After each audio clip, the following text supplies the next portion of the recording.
Welcome to the fourth episode of No One Sister But OK。 エピソード2とエピソード3ではそれぞれテンションと just について説明しました。エピソード4で紹介する単語は the です。 the といえばいわゆる定冠詞と呼ばれるものですが、日本語でもよく使われます。しかし日本語での用法は英語での用法とは異なる場合が多いように思われます。では実際にどう使われているのか Google の検索結果を参考にしてみましょう。まず検索結果の中で最も目立つのがホテルやレストランなどの名前です。ザ・シンギュラリホテルやザ・メシア、ロイヤルパークホテル、ザ・京都などサービス業に関連した名前が多く見受けられます。検索結果2ページ目でもホテルザ・ビーというホテルの名前、そしてザ・パック株式会社という会社の名前や小説ザ・外資、ザ・マーケティングという本の題名にもザが使われていることがわかります。中にはザ・おろし器という調理用具もあります。またザは映画のタイトルにもよく取り入れられます。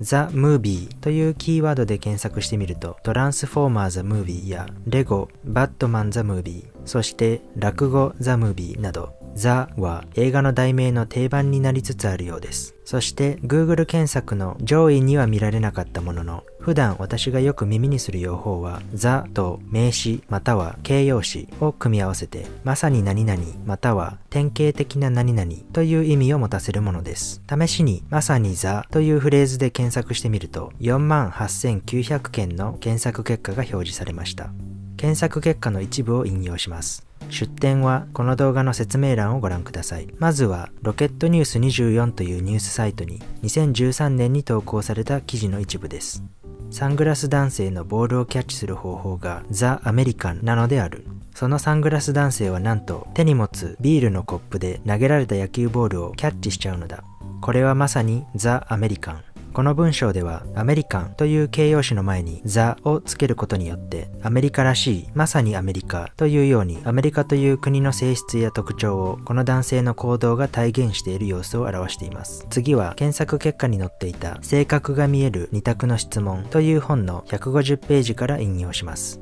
気配り上手で真面目で忍耐強い、まさにザ・日本人。この文ではザと日本人という名詞を組み合わせて典型的な日本人という意味を持たせています。そして最後3つ目の例はママリという子育て関連のサイトからです。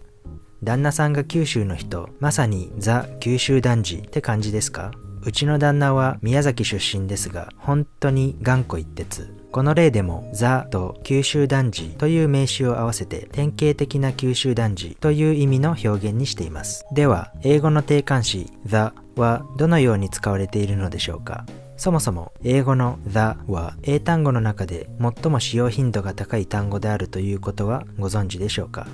The British National Corpus という1億単語を収録したコーパスのうち597万3437、つまり約 6% は the という単語が占めています。ちなみに第2位は前置詞の of で300万9801回使われています。これは全体の約 3% にあたります。つまり1位の the は2位の of の2倍以上も使われているということです。そのため the には様々な用法があります。まず中学校で必ず習うのは名詞の前につけてその何々と訳す用法です。会話の中ですでに触れられたものや人物、場所などには the がつけられると教科書には書いてあります。同様に自分も相手も知っているもの、人、場所などにも the がつきます。例えば太陽系に一つしかない太陽は誰もが知っているので The Sun と呼びます。次に比較級の一部、そして最上級において形容詞や副詞の前に The がつくことがあります。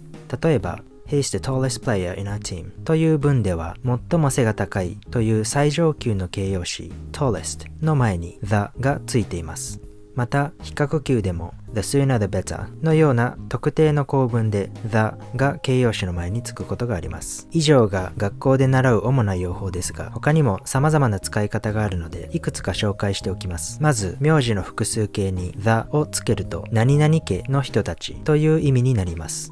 例えば The Trumps visit Japan という文では Trumps という名字の複数形の前に the がついているので、この文はトランプ家が日本を訪れると訳します。また国籍を表す形容詞に the をつけると何々人という意味になります。例えば日本人は The Japanese、中国人は the Chinese と表現されます。次に形容詞に the をつけると何々な人たちというように形容詞の示す特徴を有した人々を一つのグループとして指すことができます。